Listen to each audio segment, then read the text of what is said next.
The year was 1709, and in the heart of Stockholm, a chilling and disturbing event unfolded that would come to haunt the annals of psychiatric history. A time when the Enlightenment was still in its infancy, the boundaries of science and reason were being tested. Yet, there existed an unsettling darkness. The mind itself was a battlefield, and curiosity, once seen as a mark of intellect, began to be perceived as a dangerous disease. It was in this shadowed corner of history that the idea of diagnosing curiosity as insanity emerged, sparking debates and introducing a form of control that would continue to resonate through centuries. Imagine a world where the very act of questioning, a natural human impulse, could lead to your undoing. In a place where knowledge was power, those who sought to know more than they were allowed to were branded as threats. Here, in the sterile, cold walls of a Stockholm asylum, the curious would be isolated, their every question deemed a dangerous rebellion against the order of society. But why? What was it about the quest for knowledge that terrified the rulers of this time? Was curiosity truly a symptom of madness, or was it simply the fear of the unknown that kept it locked away in the shadows? It begins, as many dark tales do, with a single patient, a seemingly ordinary person who was unlucky enough to run afoul of the ever-watchful eyes of authority. The concept of mental illness in 1709 was crude at best, the medical world was in its infancy, and psychiatry had not yet found its foothold in society. The understanding of the human mind was rudimentary, influenced more by superstition and moral judgments than by science or reason. People were categorized into neat boxes, their behavior labeled as either acceptable or deviating from a norm. And in this rigid framework, curiosity did not fit. In a society on the brink of major intellectual breakthroughs, intellectual curiosity itself was seen as a destabilizing force. For the ruling powers, it represented chaos, a refusal to accept things as they were, a challenge to the status quo. The growing curiosity among the educated classes during the early 18th century posed a direct threat to the established order. The question was not whether knowledge could lead to improvement, but whether it could lead to disorder. And in the case of Stockholm's asylum, it would become a tool of social control rather than a place of healing. The asylum, a building designed to house those considered mentally ill, became the prison for those who dared to challenge the social fabric. A seemingly innocuous question could be seen as an act of subversion. To ask why the heavens moved in such a way, or why the world was structured as it was more than intellectual curiosity, it was a symptom of madness. People were not merely punished for breaking societal rules, they were punished for the very act of thinking differently. The practice of psychiatry was not then what it is today. In the early 18th century, asylums were more about containment than treatment. They were places of isolation, designed to remove what was seen as dangerous from the public eye. A person diagnosed with a disorder was cast aside, their life reduced to a set of symptoms that could be managed or suppressed. The act of diagnosis itself was more about labeling behavior as deviant than understanding it. In this context, anyone who dared to deviate from the accepted norms of intellectual thought was at risk of being branded as mad. But this diagnosis was not one applied lightly. The label of insane was not just a medical term. It was a societal weapon, a means of silencing those who might otherwise disrupt the established order. Those who were deemed too curious, too questioning, were seen as dangerous because they challenged the very foundation of the world around them. And so, they were locked away in asylums, where their curiosity would be contained, not healed, but suppressed. At the time, psychiatry was in its most rudimentary stage. Treatments were not designed to cure or alleviate the suffering of the patient. They were designed to control the mind, to force it into submission. The methods were brutal by today's standards: confinement in dark, cold rooms, long periods of isolation, and crude, painful interventions that only deepened the sense of helplessness that already marked the lives of those who found themselves institutionalized. But these were the accepted methods, and those who found themselves in the asylum were considered lucky to be treated at all. Many, after all, did not make it out alive. It was during this period of harsh treatments that the first seeds of modern psychiatry began to take root. The notion that the mind could be a battleground, that a person's thoughts and behaviors could be altered through external forces, began to take hold. Yet, at the same time, the asylum system served as a reminder of how easily human beings could be dehumanized, how quickly someone could go from a person with thoughts, ideas, and emotions to an object of study, a specimen to be analyzed and controlled. In this twisted reality, there were no heroes, no grand moments of discovery. The world of early psychiatry was one of fear, control, and ignorance. It was a time when the simple act of thinking too deeply, of asking too many questions, could lead to a lifetime spent in the shadows of a sterile cell, cut off from the world and the very people who might have once understood you.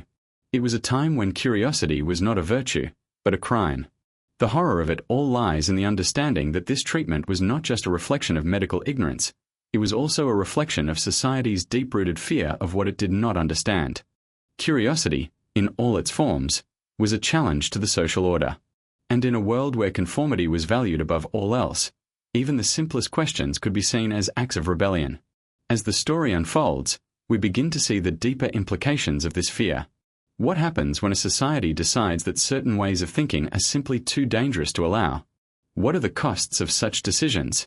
In Stockholm's Asylum, the price was paid by those who dared to think for themselves. And in the shadow of the asylum's walls, their voices were silenced, their ideas lost to history.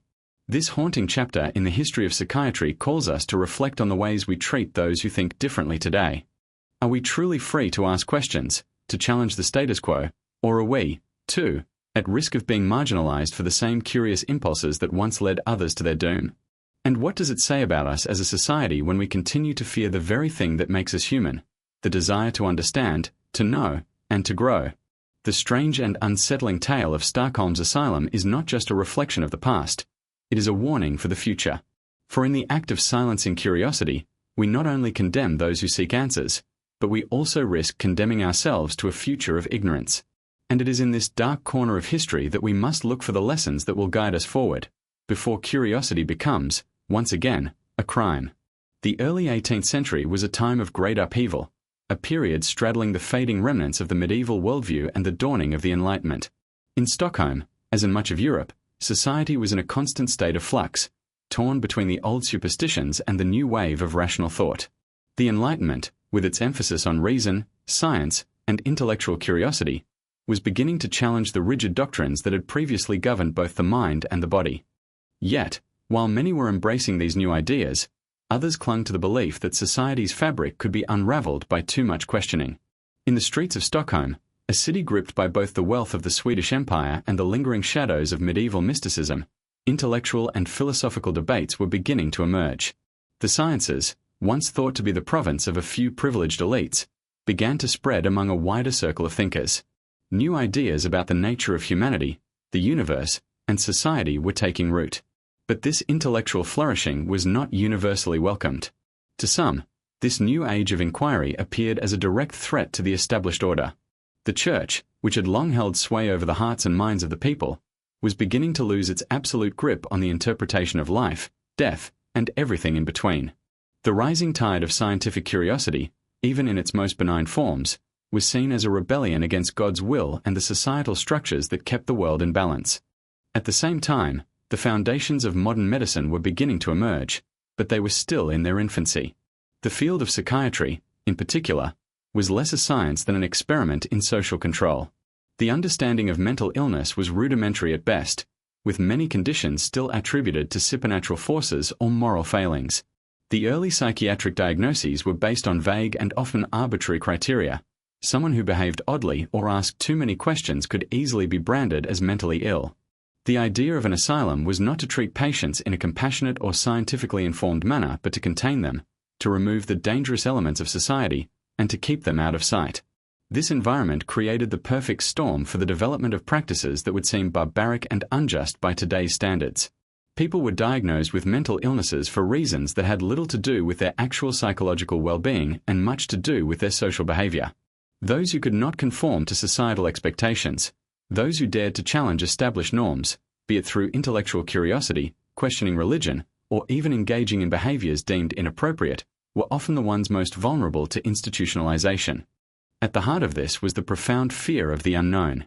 In the early 1700s, Europe was a continent in transition. It was a time when the old ways of thinking were under siege, and the Enlightenment thinkers, men like Descartes, Locke, and Newton, were beginning to shift the intellectual landscape. Yet, these new ideas were not universally embraced. In fact, they were often viewed with suspicion, especially in societies that had long adhered to religious dogma and traditional ways of life. In Sweden, as in much of Europe, those who questioned too much, who asked why and how too often, were seen as dangerous. They were perceived as challenging the very fabric of society, of potentially unseating the religious and political powers that had controlled life for centuries. The Church, in particular, viewed curiosity with great apprehension. For centuries, religious institutions had monopolized knowledge. The idea that an individual could access knowledge without the Church's guidance was considered not just an intellectual affront but a moral one.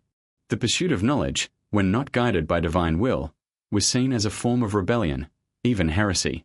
It was this very fear that contributed to the burgeoning psychiatric practice of labeling curiosity as a form of insanity. The act of questioning, of delving too deeply into the unknown, was perceived as a sign of spiritual or mental disorder. The patient who dared to ask questions about the world, who sought to understand the laws of nature or the purpose of life, was regarded with suspicion as someone who might upend the delicate balance of society. In Stockholm, this fear manifested in the development of the asylum system. The idea of creating institutions to house and control the mentally ill was not unique to Sweden. It was a pan-European phenomenon. Asylums were not primarily designed to treat mental illness in any meaningful way. Rather, they were places of confinement, intended to isolate those who were seen as disruptive or dangerous.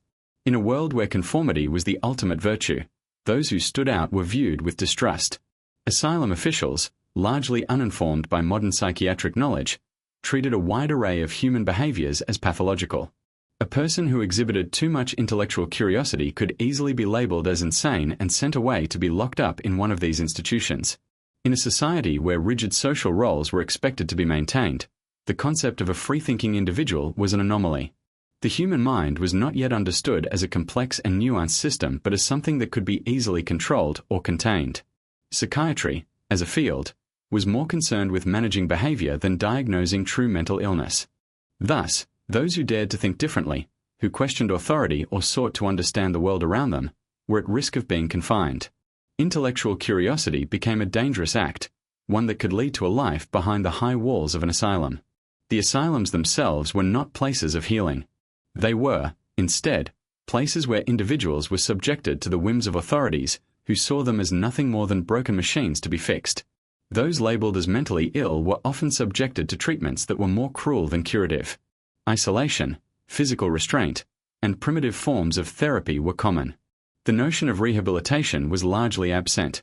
Instead, the goal was simply to control behavior, to make sure that the insane could not disrupt the functioning of society. In this climate, curiosity was no longer a virtue. It was seen as a sign of instability, a symptom of something deeply wrong. The simple act of asking why or how was enough to bring down the weight of institutional power. For those unfortunate enough to fall into the hands of the psychiatric system, the consequences were dire. It was a time when a person's intellectual pursuits could lead to their undoing, when society's fear of the unknown led to the creation of systems that sought to imprison and silence those who dared to question. As Sweden, and the rest of Europe, moved through the early stages of the Enlightenment, the seeds of modern psychiatry were being planted, but they were planted in the soil of fear, ignorance, and a desperate desire for control. The clash between curiosity and societal expectations was not just an intellectual struggle. It was a fight for the very essence of freedom, the freedom to think, to question, and to explore. Yet in this world, where intellectual curiosity was seen as a danger, those who dared to do so were often treated as if they were broken, needing to be fixed. In Stockholm's asylum, the conflict between the individual and society played out with devastating consequences. And as history would reveal, this dark chapter in psychiatry would set a dangerous precedent, one that would shape the future of mental health treatment for centuries to come.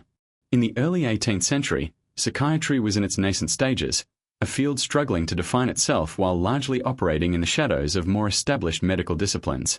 As the world began to move out of the medieval age, the understanding of mental illness was rudimentary, often a mix of superstition, moral judgment, and speculative theory. The concept of the mind as something separate from the body had not yet taken full root in the medical community. Instead, the human psyche was often regarded through the lens of religion and society, making it vulnerable to being shaped more by cultural norms and societal expectations than by scientific inquiry. The Stockholm Asylum, one of the early institutions dedicated to the care, or, as it would often turn out, the containment, of the mentally ill, was born out of this void. It was an institution where those who deviated from the norms of acceptable behavior were sent to be controlled.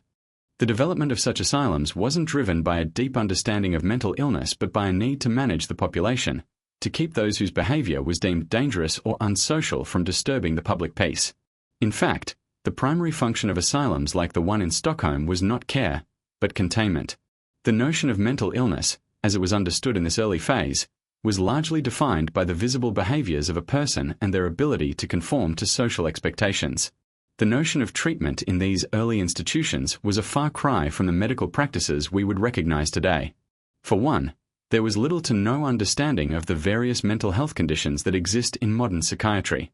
Depression, schizophrenia, bipolar disorder, these were not terms in the medical lexicon at the time. Instead, the focus was on the outward behaviors that seemed out of place or unnatural. For example, intellectual curiosity was often seen as a symptom of a deeper disorder, one that was as much a moral failing as a mental one. People who asked too many questions, who showed a desire to probe the unknown, were viewed with suspicion.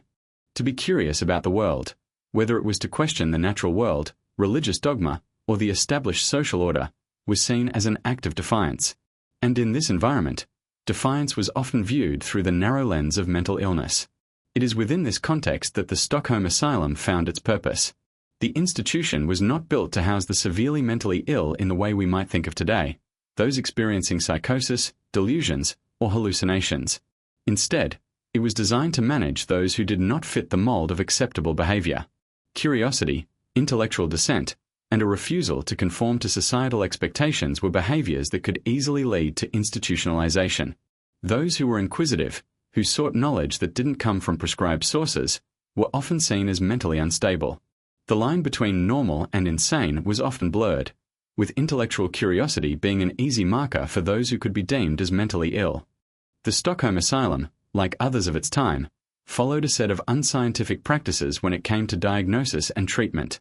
The concept of mental illness was so poorly understood that patients were often diagnosed based on very superficial observations.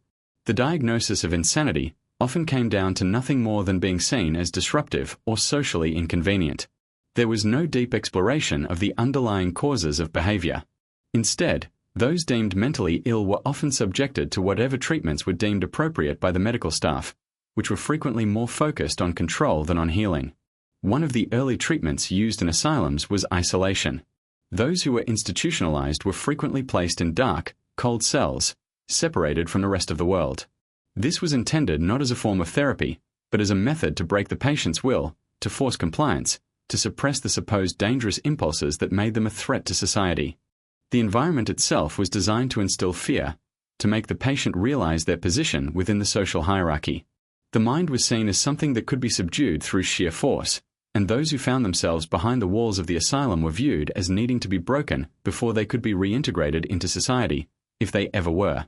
Other treatments, though rudimentary by today's standards, were common during this period. The most infamous of these treatments was bloodletting, a practice that was thought to rid the body of bad humors and restore balance to the body's natural processes. While this method had been used for centuries, it was largely ineffective and often dangerous. The idea behind it was that physical illness could manifest in the mind, and so the body needed to be purified to cure the mental state. In reality, these treatments did little to alleviate any mental health symptoms and often worsened the patient's physical health, leaving them weak, drained, and more vulnerable. In addition to isolation and bloodletting, some early psychiatric treatments included the use of restraints, such as chains, straitjackets, and other forms of physical confinement. These methods were meant to control the patient's behavior by physically restraining them, preventing them from acting out or harming themselves. It was believed that mental illness was a form of uncontrollable behavior, and thus physical control was necessary. Unfortunately, these treatments did not address the root causes of the patient's suffering and, in many cases, only deepened their trauma. Despite these methods being more about containment than care, the asylum system became a key part of Sweden's response to mental illness. Those who were seen as problematic, whether due to intellectual curiosity, religious nonconformity, or simple social awkwardness, were often placed in asylums like the one in Stockholm. And the justification for this was often a mix of moral panic and the desire to maintain societal order. The idea that a person's mind could be diseased and in need of isolation or punishment was a reflection of the wider cultural climate of the time, one that viewed any deviation from the norm as dangerous, even lethal to the social fabric. In the case of intellectual curiosity, The diagnosis of mental illness in the asylum often had less to do with any genuine psychological affliction and more to do with a fear of what would happen if society allowed individuals to think for themselves. Intellectual independence was a form of rebellion. And so, when someone exhibited signs of challenging the status quo, whether through questioning religion, engaging in philosophical debates, or even seeking to understand the physical world in ways that had not been sanctioned by tradition, they were often labeled as insane. It was easier to categorize them as mentally ill and lock them away than to entertain the possibility that society itself might be flawed, that its rigid boundaries might be the real source of instability. The Stockholm Asylum, and others like it, were built not for healing, but for control. It was a place where the mind was confined and the spirit broken, where intellectual rebellion could be quieted in the name of social order. These institutions may have thought they were helping society by keeping the insane away from the public, but in reality, they were stifling curiosity and creativity, the very forces that drive human progress. And so, the legacy of early psychiatric institutions, like the one in Stockholm, is one of repression, not understanding.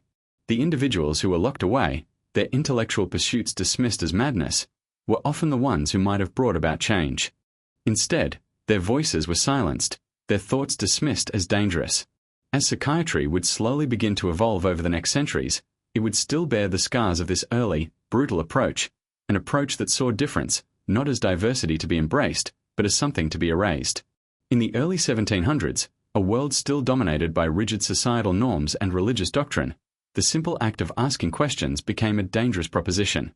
Intellectual curiosity, in its most innocent form, was seen as a symptom of instability, an irrational impulse that threatened the very structure of a tightly controlled society. This fear of curiosity's potential to disrupt established systems was epitomized by the cases of individuals who found themselves institutionalized for nothing more than the desire to know, to understand, and to question the world around them. In an era where the boundaries of acceptable thought were narrow, the very act of wondering why things were the way they were was seen as a profound transgression, one that could land a person behind the cold, high walls of an asylum. Imagine a young man or woman, filled with a thirst for knowledge, asking questions that were considered too bold, too dangerous for the time. Questions like, why does the sun rise in the east and set in the west? What causes the tides to ebb and flow? How can we know if the earth is truly the center of the universe? Such questions, though seemingly innocent, were often met with suspicion. In a society that placed a high value on conformity, where religious teachings provided the ultimate answers to life's mysteries, to question or seek to understand the workings of the universe outside of the prescribed doctrines was seen as heretical, and often as a sign of mental instability. This fear of curiosity was not without its foundation in the social and political climate of the time. The Church, the dominant institution of the era, held considerable power in both spiritual and intellectual matters. For centuries, it had been the gatekeeper of knowledge, with access to the truths of the world filtered through religious doctrine. The idea that an individual could, through reason or independent study, come to their own conclusions about the world was not just seen as a challenge to authority, it was seen as a direct attack on the very fabric of society.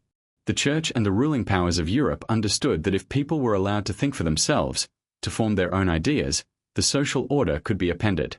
It was in this environment that curiosity, especially when unchecked or unfettered, became a dangerous thing. And so, the Stockholm Asylum, like many institutions of the time, began to see intellectual curiosity as something that needed to be controlled. It was not the first time such thinking had been applied to those who were considered insane or unfit for society, but the nature of the treatment for these patients was particularly insidious. At the asylum, curiosity was viewed as a form of rebellion, a mental disorder that threatened the stability of the individual and, by extension, society itself. What began as a small, perhaps even innocent questioning of authority was soon magnified into something dangerous, a sign of madness that needed to be corrected through the institutional mechanisms of confinement, isolation, and punishment. Take, for example, the case of a patient who was institutionalized for nothing more than asking too many questions. A young man, perhaps in his early 20s, deeply intrigued by the world, began to voice doubts about the official religious teachings he had grown up with. The Church's doctrine told him that the earth was at the center of the universe, and that the heavens were beyond human understanding. But he, like so many others of his time, couldn't help but wonder, could there be something more? Was it possible that the stars in the sky were not all placed there by divine hands, as the Church taught, but rather were burning balls of gas that existed on their own, beyond human comprehension? This intellectual curiosity, this desire to seek answers beyond the dogma he had been taught, led to his eventual diagnosis. He was deemed mentally ill, not because he displayed any signs of true insanity, but because his questions unsettled those around him. The authorities saw his thoughts as dangerous, a potential threat to the religious and political order. In this climate, the very act of questioning became criminal, and the young man was institutionalized. His mind, it was decided, was not merely inquiring. It was sick, diseased by the very impulse to know the truth. His case was not an isolated one. Countless others found themselves in asylums under similar circumstances. For some, the questions they asked were more personal. Why must I live in this way? Why must I conform to a life that feels empty and devoid of meaning? For others, their curiosity led them to explore the unknown, to search for answers to the fundamental mysteries of life. But regardless of the nature of the questions, the response from society was the same. Curiosity was viewed as something that needed to be eradicated, something that could only lead to chaos, disobedience, and ultimately, insanity. The methods used to treat these so-called curious minds were harsh, and often, they did nothing to alleviate the underlying causes of the patient's distress.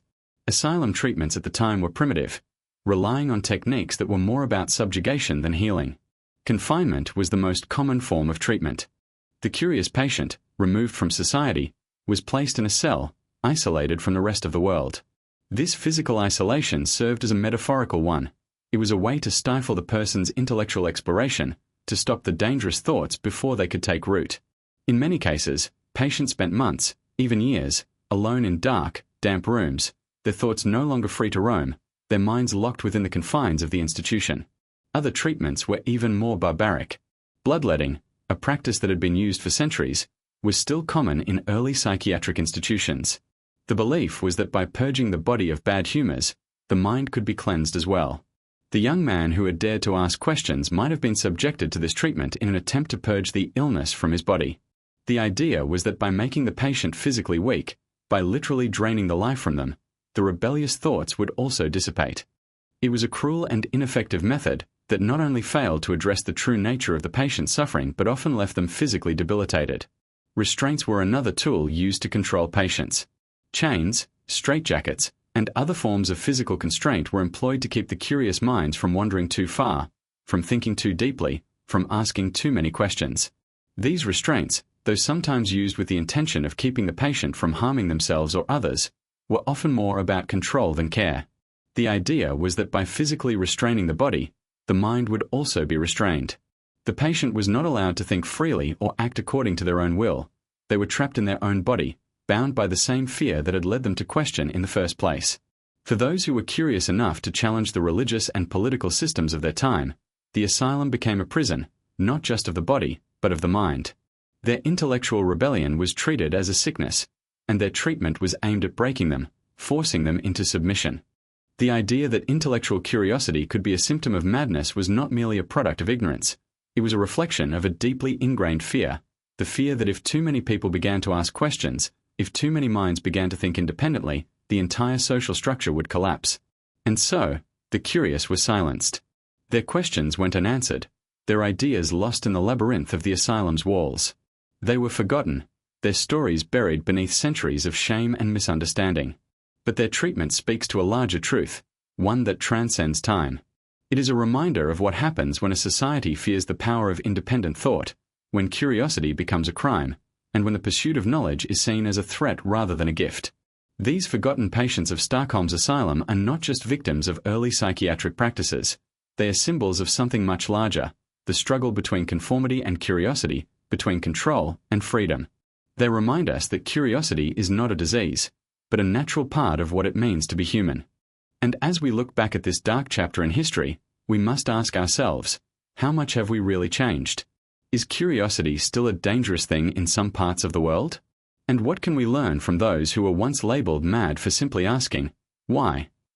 In the early 1700s, the institution of the asylum began to take a more established form in Europe, a response to a growing perception that society needed a way to manage, control, and contain individuals who displayed behaviors considered unacceptable or unnatural. The very word asylum evokes the idea of safety, care, and healing, yet for many, the reality was far from that ideal. These institutions, far from being sanctuaries for the mentally ill, often served as places of confinement, where individuals were stripped of their autonomy and subjected to brutal treatments aimed at subduing their perceived deviance. In Stockholm, as in other cities across Europe, the asylum was not designed to heal the mind but to control the body and, by extension, society itself. At the heart of this growing system was the belief that the mind, like the body, could be disciplined and regulated. But rather than focusing on medical care or understanding the roots of mental illness, these institutions were more concerned with ensuring that individuals conformed to social expectations. The asylum in Stockholm, a stark and imposing institution, became a place where social order was enforced through isolation and control.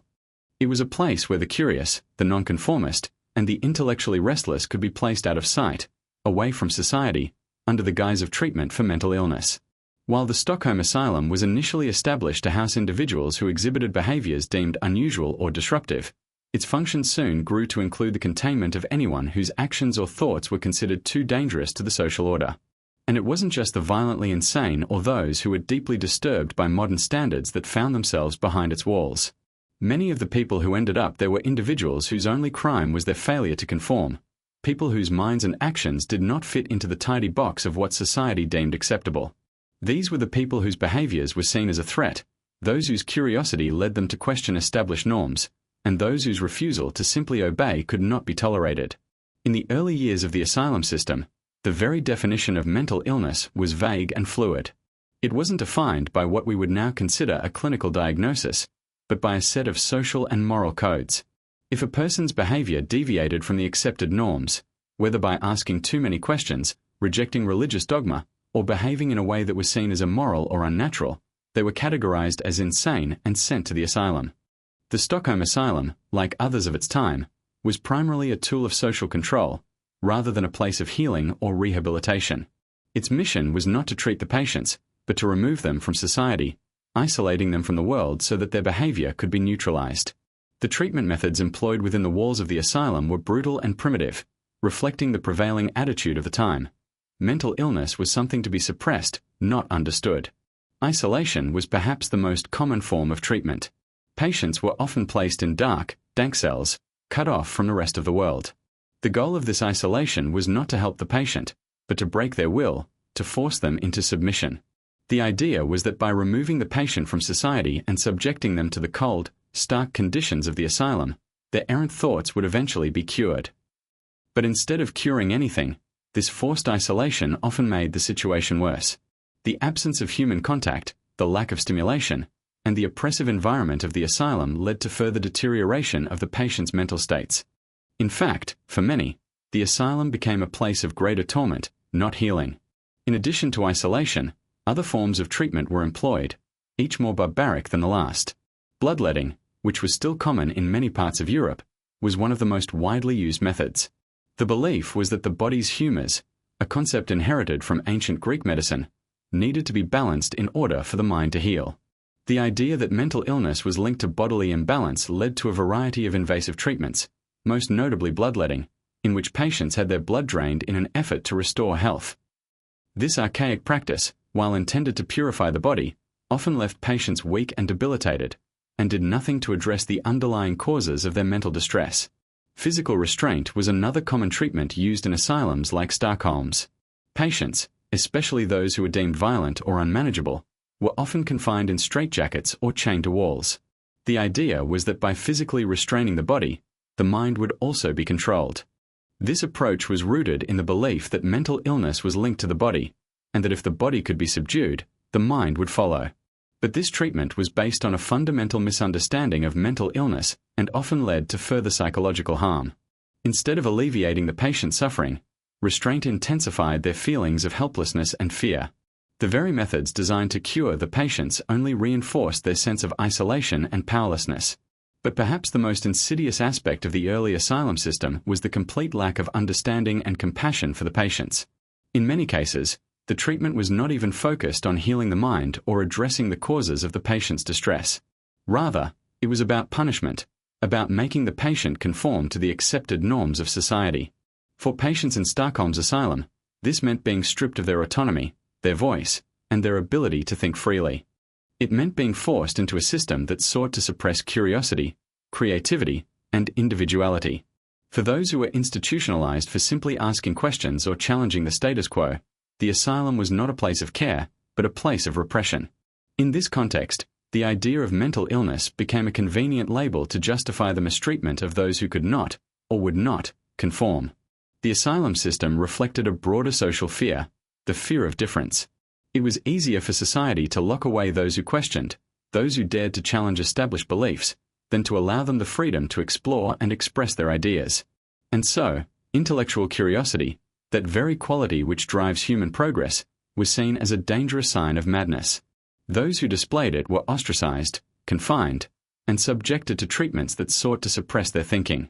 This is not to say that all patients in the asylum were there for reasons as seemingly innocuous as intellectual curiosity. There were undoubtedly people suffering from severe mental illnesses who required care. However, it is important to recognize that the early asylum system was as much about control as it was about care. The line between mental illness and social deviance was blurry, and those who failed to fit into the narrow parameters of what was considered normal were often treated as mentally ill, whether they truly were or not. The Stockholm Asylum, like others of its time, reflected a society that feared difference and sought to control it. It was a place where the boundaries of acceptable thought were drawn with harsh lines, and where those who crossed them were subjected to brutal methods of treatment. In a world where questioning was seen as a sign of madness, the curious and the rebellious were condemned to a life of confinement and suppression. And in the case of Stockholm's asylum, this practice was not an anomaly, but part of a larger trend in which mental illness was used as a tool to maintain social order, even at the cost of the individual's humanity. As we look back at this dark chapter in psychiatric history, it serves as a powerful reminder of the dangers of repression and the importance of intellectual freedom. The patients who were institutionalized for nothing more than their curiosity, their desire to question and understand the world, were victims of a system that valued conformity over creativity, obedience over exploration. The legacy of the early asylum system, like that of Stockholm's institution, is one of silencing those who dared to think differently, and it speaks to a much broader fear, the fear that curiosity, when allowed to roam free, has the power to unseat the very foundations of society itself. By the mid-18th century, the psychiatric world was beginning to experience subtle shifts in its approach to mental illness and patient care. As Europe moved further into the Enlightenment, a new wave of intellectual thought began to question the methods of old. The traditional model of asylums as places of punishment and suppression was increasingly challenged, but this change would not come easily. In the case of Stockholm's asylum, its history remained one deeply rooted in fear, ignorance, and a fundamental misunderstanding of the human mind. However, the emerging Enlightenment ideals did eventually begin to impact even the darkest corners of mental health treatment, setting the stage for an era of reform that would slowly begin to unfold. While the prevailing atmosphere in many European asylums remained one of containment rather than care, intellectual currents began to shift toward a more humane treatment of individuals. Yet, Stockholm's asylum, like many others, was still more concerned with the preservation of societal order than with the well-being of its patients. For years, intellectual curiosity had been deemed a dangerous form of madness, and the suspicions surrounding those who asked too many questions, especially those who challenged religious dogma or social norms, remained pervasive. The curious minds that found themselves locked away in these institutions were not seen as people deserving of care, but as threats to the established order. Their ideas were considered disruptive, a reflection of instability that needed to be eradicated. It was not just the philosophical or intellectual curiosity that was seen as dangerous, but the very human instinct to question authority itself. The broader cultural fear was not simply of the madness of the mind, but the disorder that might come from allowing the individual too much freedom to think and act independently. The transition from a world dominated by religious doctrine and monarchical authority to one where reason and inquiry were valued was not an easy one. The world had not yet fully embraced the ideals of scientific inquiry, critical thinking, and self-determination. To many in positions of power, a questioning mind was a potentially destabilizing force. This was the world that the early asylums were born into, and it was this context that framed the treatment of intellectual curiosity as a form of mental illness. But as the Enlightenment slowly took hold across Europe, a new way of thinking about the mind and its treatment began to emerge. Thinkers like John Locke, Voltaire, and Jean-Jacques Rousseau began to challenge the traditional ways of understanding human nature. Locke, for example, argued that the mind was a blank slate upon birth and that experiences shaped a person's understanding of the world. This radical new view directly contradicted the more rigid, deterministic models of earlier thinkers, who often saw human beings as subjects to be controlled by forces beyond their understanding. This shift in thinking helped to pave the way for a more compassionate approach to mental illness, one that sought to understand the root causes of a person's behavior, rather than simply labeling it as deviant or dangerous. It was around this time that figures like Philippe Pinel, in France, began to introduce more progressive treatment methods in asylums. Pinel famously advocated for the humane treatment of patients, calling for an end to the use of chains and physical restraints, which were common in many European asylums. His approach was revolutionary, as he sought to replace the harsh, punitive methods with a system based on observation, understanding, and moral treatment. While this approach was still in its infancy, it represented a dramatic departure from the practices that had long been the norm in institutions like Stockholm's Asylum. However, these ideas did not reach Stockholm overnight, and the changes were not immediate. The cultural and intellectual resistance to new ideas about the mind and its treatment was still very strong. In Sweden, as elsewhere, the church and political authorities held significant power, and the fear of intellectual rebellion, the very curiosity that had once been deemed a form of madness, persisted in the fabric of society. While reform movements were slowly gaining ground in some parts of Europe, Stockholm remained firmly entrenched in the old ways of thinking. Patients who found themselves in the asylum were still largely seen as problems to be contained. If they had been institutionalized for intellectual curiosity or defiance, their treatment would have likely continued to involve isolation, restraint, and even torture. The idea of trying to cure someone by addressing the psychological, social, or emotional causes of their behavior was still a foreign concept. Instead, asylums remained places where people were placed to be silenced, stripped of their agency, and made to conform. The idea that a person's questioning mind could be healed or redirected through compassion or understanding was a notion that had yet to take hold. For patients who had been placed in Stockholm's asylum for intellectual rebellion, for their questions about the world, about religion, or about society, the treatment would likely have been especially harsh. These patients were often seen not as individuals with legitimate concerns, but as dangerous outliers whose behaviors could disrupt the delicate balance of the social order.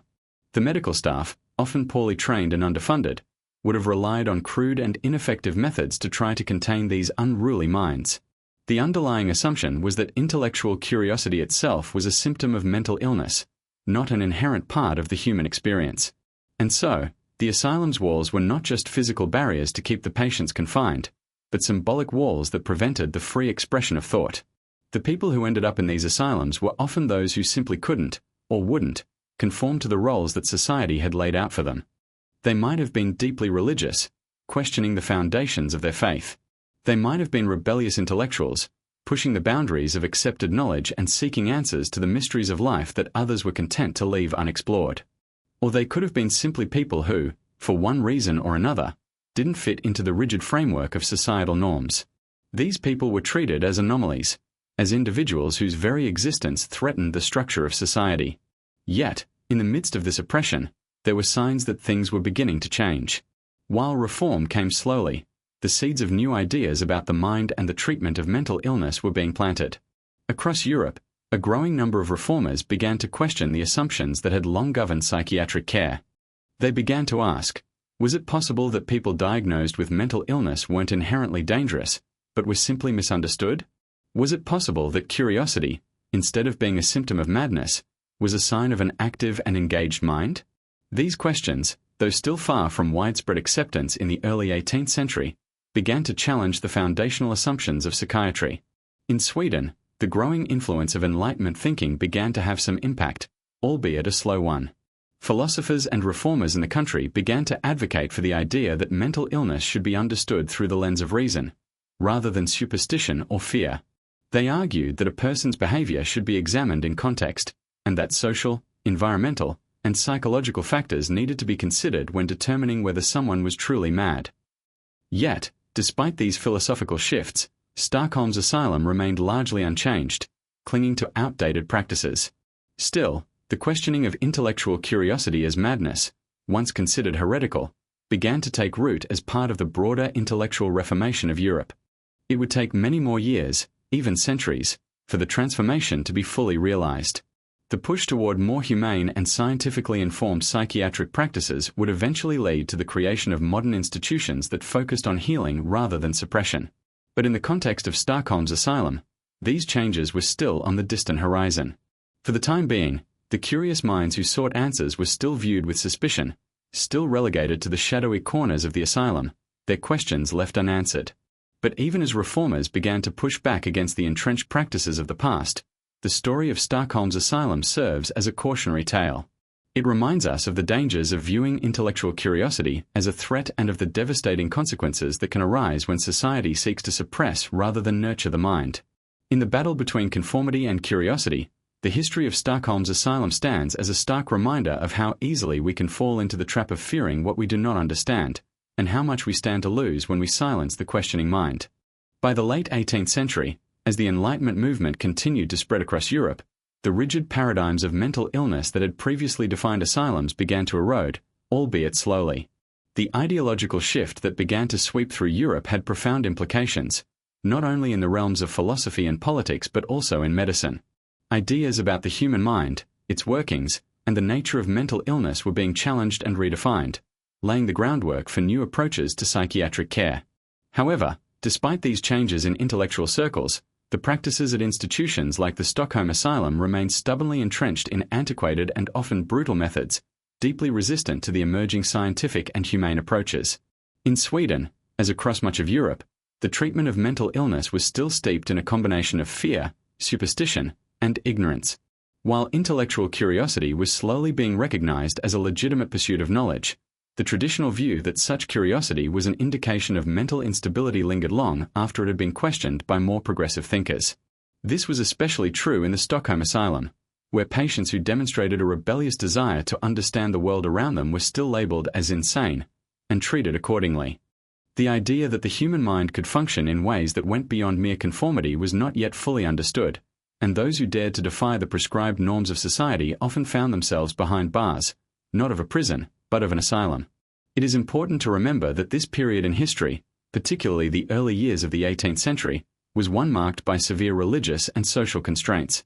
The Church, an incredibly powerful institution, dictated the acceptable boundaries of thought.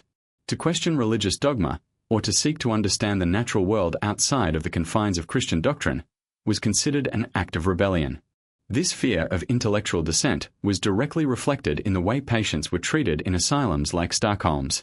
A person's intellectual curiosity, a seemingly natural desire to seek answers to life's great mysteries, was perceived not as a sign of engagement with the world but as a dangerous deviation from the path of reason and faith.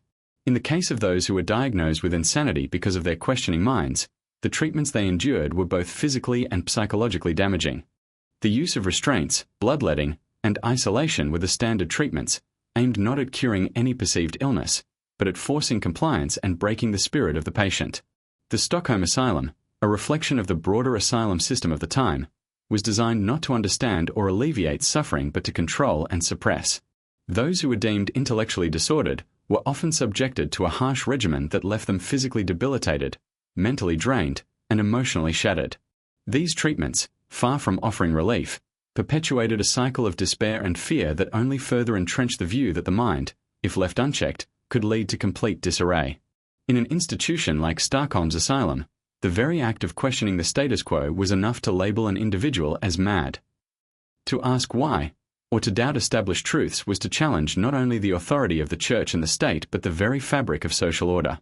In this environment, intellectual rebellion was equated with mental illness, and individuals who dared to defy the conventional expectations of their society were removed from the public eye. The institution's walls became the physical manifestation of societal rejection, a place where those whose thoughts wandered too far from the norm were imprisoned and rendered silent. Yet, despite these oppressive conditions, the intellectual currents of the Enlightenment began to slowly shift the narrative surrounding mental illness. As the scientific revolution advanced, thinkers began to promote a more rational and humanistic understanding of the mind. Philosophers such as Immanuel Kant, Jean-Jacques Rousseau, and John Locke argued that human beings were endowed with the capacity for reason, and that intellectual curiosity was a natural part of the human condition. The Enlightenment challenged the view that people were born into rigid roles dictated by divine or societal law, offering instead the possibility that humans had agency, and that mental health was a complex issue that could not be understood through simple labels of insanity or normalcy. In Sweden, however, these ideas had not yet filtered down to the level of everyday practice in psychiatric care. The Stockholm Asylum, for example, continued to operate under the assumption that those who exhibited intellectual curiosity were to be treated through isolation, confinement, and physical restraints. For patients who did not conform to societal norms, whether through asking too many questions, failing to adhere to religious beliefs, or simply acting in a way that seemed out of step with the accepted customs of the time, the asylum remained the ultimate solution. The very existence of such institutions perpetuated the notion that intellectual deviation was a form of madness. Despite this, the changing intellectual atmosphere did eventually begin to have some impact on Sweden's approach to mental illness, although the effects were slow and uneven. The country saw a gradual shift toward a more nuanced understanding of the mind, one that took into account the complexity of human behavior and emotion. By the end of the 18th century, there were increasing calls for reform within the psychiatric system, and though they were still relatively few in number, there were those in Sweden who began to advocate for a more humane treatment of patients. Physicians and social reformers in Sweden, inspired by the progressive changes happening in countries like France and England, began to question the effectiveness and morality of the harsh practices that had dominated the asylum system for centuries. One of the key figures who would later play a role in changing attitudes toward mental health care in Sweden was Johan Stolberg, a physician who began to advocate for more scientific methods of diagnosis and treatment. Stolberg's work was grounded in the belief that mental illness, while complex and often mysterious, was not a moral failing, but a medical condition that could be understood and treated with the right approach. While his work was part of the larger European trend toward more enlightened thinking about mental health, it would take decades for his ideas to gain broader traction in Sweden. Even then, the entrenched cultural and religious resistance to such reforms would prove difficult to overcome. In the meantime, the legacy of Stockholm's asylum continued to be one of fear and control. The patients who were placed there for intellectual curiosity or deviant behavior were, in many ways, the victims of a broader cultural mindset that saw intellectual inquiry as a threat to social stability. As the years passed, the asylum system in Sweden began to show signs of evolution, but the long-held belief that mental illness was a simple dichotomy between the sane and the insane still lingered. The Stockholm Asylum, though not immune to the changing currents of intellectual thought, remained for many years a symbol of the struggles between the old ways of thinking and the dawning light of more progressive, scientific understandings of the mind. Ultimately, the evolution of mental health care in Sweden mirrored the broader trajectory of societal change, slow, halting, and often met with resistance. While the asylums remained places of repression for many years to come, the increasing recognition of intellectual curiosity as a natural human trait rather than a sign of madness marked a turning point in the understanding of mental illness. As the Enlightenment ideals began to take root, they offered the possibility of a future where the mind was no longer viewed as something to be feared and controlled, but something to be understood and nurtured. This gradual shift in perspective would, over time, transform the landscape of mental health care, though, tragically, not in time for those who had already suffered under the oppressive conditions of the Stockholm Asylum. As the 19th century unfolded, the world saw monumental shifts in how societies approached the concepts of mental illness and human behavior. The Enlightenment, which had ignited a curiosity-driven revolution in intellectual thought, continued to influence the burgeoning field of psychiatry. New theories about the mind, rooted in reason, were challenging the outdated and often inhumane practices that had dominated asylums for centuries.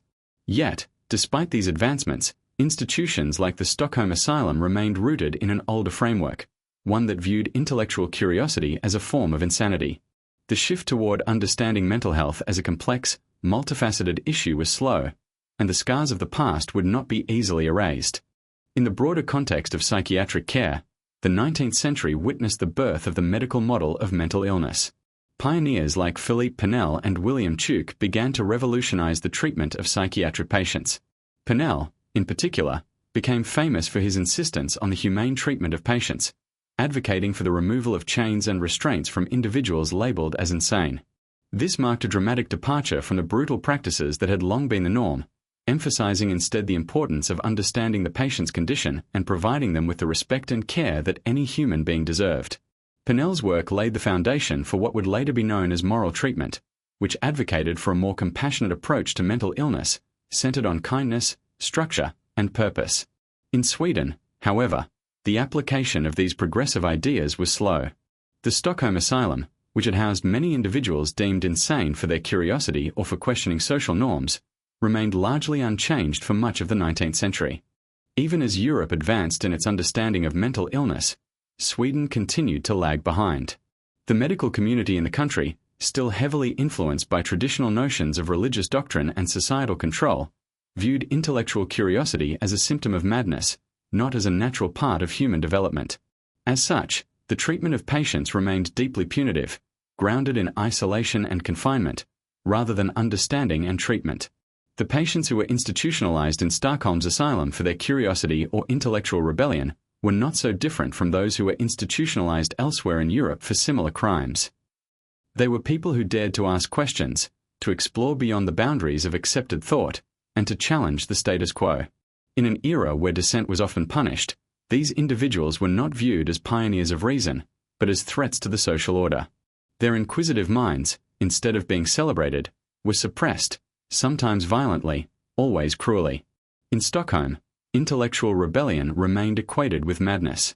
Those who questioned religious dogma, who searched for answers to scientific questions, or who doubted the accepted views of the time, were often subjected to the same harsh treatments as those who were deemed mentally unstable for more visible signs of disorder.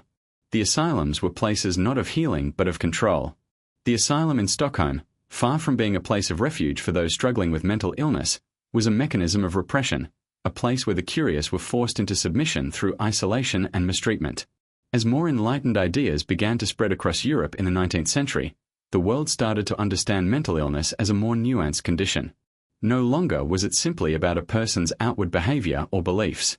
The medical community began to realize that mental health was deeply intertwined with a person's life experiences, social environment, and physical well-being. Psychological theories, such as those put forward by Sigmund Freud and others, began to shape the way people thought about the mind. Freud's work on the unconscious, for example, introduced the idea that mental illness could result from unresolved internal conflicts, rather than just external behavior or moral failings. This was a stark contrast to the traditional view that patients should be treated through punishment, isolation, and physical restraint. But even as the psychiatric field began to shift toward understanding the complexity of the human mind, institutions like Stockholm's Asylum continued to operate with outdated and inhumane methods. The idea that intellectual curiosity could be a symptom of madness was still prevalent. Those who were incarcerated for challenging ideas, for exploring scientific theories, or for simply refusing to conform to the rigid expectations of society, were still viewed with suspicion and disdain. The walls of Stockholm's Asylum, like many others, were built not to house people who were sick, but to imprison those who did not fit into the prescribed mold of society. The transition from punishment to care in psychiatric institutions was a gradual one, and in many places, the old systems remained deeply entrenched. Even as other European nations began to implement reforms that prioritized humane treatment and scientific understanding, Sweden's mental health care system was still shaped by its long-standing traditions of religious control and social order. The Stockholm Asylum continued to be a place where intellectual rebellion and curiosity were treated as symptoms of a dangerous mind. And for those who found themselves incarcerated within its walls, their intellectual pursuits were not seen as valid or valuable. They were seen as signs of madness that needed to be cured. It wasn't until the latter half of the 19th century that Sweden began to see significant changes in its approach to mental health care. Even then, these reforms were slow to take hold. By the time the Swedish government officially began to recognize the need for a more scientific, humanistic approach to psychiatry, the damage had already been done. The patients who had been locked away for their intellectual curiosity, whose minds had been shut off from the world by harsh and punitive treatments, were lost to history. Their stories, their ideas, and their contributions to society were buried within the oppressive walls of the asylum. Yet, even in the face of these historical injustices, the eventual transformation of psychiatric care in Sweden, and in Europe as a whole, speaks to the broader movement of change that swept through the Western world. As the intellectual currents of the Enlightenment and later, the more scientifically driven theories of the 19th century, began to take hold, the understanding of the human mind gradually shifted. No longer would intellectual curiosity be seen as a disease to be cured. No longer would the questioning mind be silenced through the brutality of asylums and restraints. The 20th century would eventually see the rise of modern psychiatry, shaped by advances in psychology, neuroscience, and the development of more humane treatment methods. But for those who were the victims of the earlier asylum system, the damage was irrevocable. Many of the patients who were locked away for their intellectual rebellion or for their desire to understand the world in ways that were deemed unacceptable never saw the dawn of the new era of psychiatry. Their stories remained untold, their lives lost to the shadows of an institutional system that feared the very curiosity that drives human progress. The legacy of Stockholm's Asylum, and others like it, serves as a powerful reminder of the dangers of stifling intellectual freedom, of mistaking curiosity for madness, and of allowing fear to shape the treatment of those who dare to think differently. As we look back on this dark chapter of history, it becomes clear that the human mind is not something to be controlled, but something to be understood and nurtured. The fight for intellectual freedom, for the right to question, to explore, and to discover, is an essential part of what it means to be human. And though the Stockholm Asylum may have been a place of suffering and repression, the gradual reforms that followed would eventually allow the light of reason and inquiry to shine through, illuminating the path toward a more compassionate and scientifically informed approach to mental health.